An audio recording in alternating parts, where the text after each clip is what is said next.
दोस्तों, हाल ही में ही हमको भारत और पाकिस्तान के बीच एक कॉन्फ्लिक्ट देखने को मिला था और इस कॉन्फ्लिक्ट के दौरान चाइना के हथियार पूरी तरीके से एक्सपोज हो गए थे। इस वक्त देखा जाए तो पाकिस्तान की तरफ से ज्यादातर चाइनीज ओरिजिन के हथियारों का इस्तेमाल किया जाता है। इस वक्त पाकिस्तान डिफेंस सिस्टम के लिए भी चाइना के ऊपर पूरी तरीके से निर्भर है। इस वक्त पाकिस्तान की तरफ से चाइना के HQ-9 डिफेंस सिस्टम का इस्तेमाल किया जाता है और जिस समय भारत और पाकिस्तान के बीच ये कॉन्फ्लिक्ट शुरू हुआ था, इस कॉन्फ्लिक्ट के दौरान मात्र 23 मिनट के अंदर अंदर भारत ने चाइना के HQ-9 डिफेंस सिस्टम को मात्र 23 मिनट के अंदर अंदर ही जैम कर दिया था और बाद में हमने लॉइटरिंग एमिनेशन की मदद से इस डिफेंस सिस्टम को काफी आसानी से मारकर भी गिरा दिया था। जैसे ही पाकिस्तान के अंदर चाइनीज ओरिजिन के हथियार एक्सपोज हुए, उसके तुरंत बाद ही हमको अब ये चीज देखने को मिल रही है कि जो अभी तक चाइना के पास डिफेंस ऑर्डर आए हुए थे वो धीरे धीरे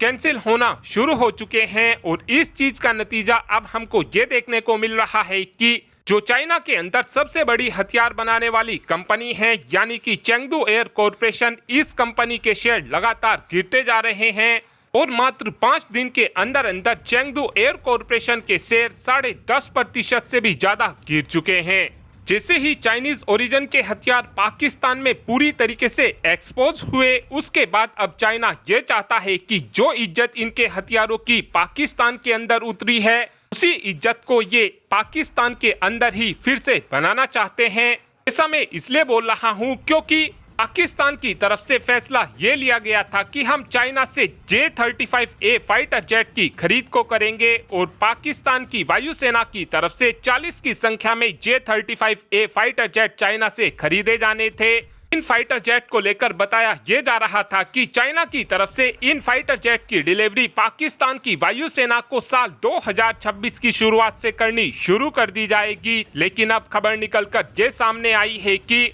चाइना की तरफ से इन J-35A फाइटर जेट की डिलीवरी पाकिस्तान की वायुसेना को अगस्त 2025 से ही करनी शुरू कर दी जाएगी। चाइना को इस वक्त ये लगता है कि J-35A फाइटर जेट का इस वक्त भारत के पास कोई भी जवाब मौजूद नहीं है। आपको बता दें कि जो ये J-35A फाइटर जेट है, ये फाइटर जेट भी इतना प्रॉपर स्टेल्थ फाइटर जेट नहीं है। इस फाइटर जेट को हम अपने S-400 डिफेंस सिस्टम की मदद से काफी आसानी से मारकर गिरा सकते हैं, लेकिन कहीं ना कहीं देखा जाए तो ये फाइटर जेट पाकिस्तान की वायुसेना को एक एडवांटेज तो प्रोवाइड कराएगा ही। इस समय देखा जाए तो भारत के पास कोई भी स्टेल्थ फाइटर जेट मौजूद नहीं है जिसकी मदद से हम पाकिस्तान की वायुसेना को प्रॉपर्ली जवाब दे पाएंगे। इसी बात को देखते हुए अब उम्मीद इस बात की जा रही है कि भारत की तरफ से इमरजेंसी बेसिस पर 36 से 40 की संख्या में स्टेल्थ फाइटर जेट की खरीद को किया जा सकता है और इस वक्त उम्मीद इस बात की जा रही है कि भारत की तरफ से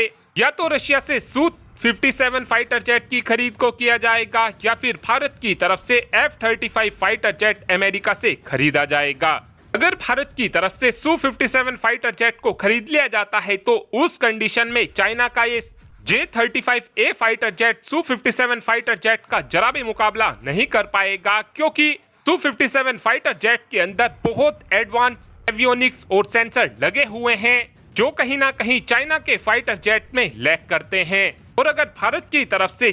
F-35 फाइटर जेट को भूल चूक कर खरीद लिया जाता है तो उस कंडीशन में ये 36 से 40 फाइटर जेट ही पूरी पाकिस्तान की वायुसेना को दफन करने के लिए बहुत रहेंगे। और अब आप ही कमेंट कर बता सकते हैं कि क्या हमको Su-57 फाइटर जेट लेना चाहिए या फिर आपका ये मानना है कि हमको अमेरिका से F-35 फाइटर जेट को कुछ संख्या में लेना चाहिए। इस बात का आंसर आप कमेंट बॉक्स में दे सकते हैं। Thanks for watching this video. Have a good day.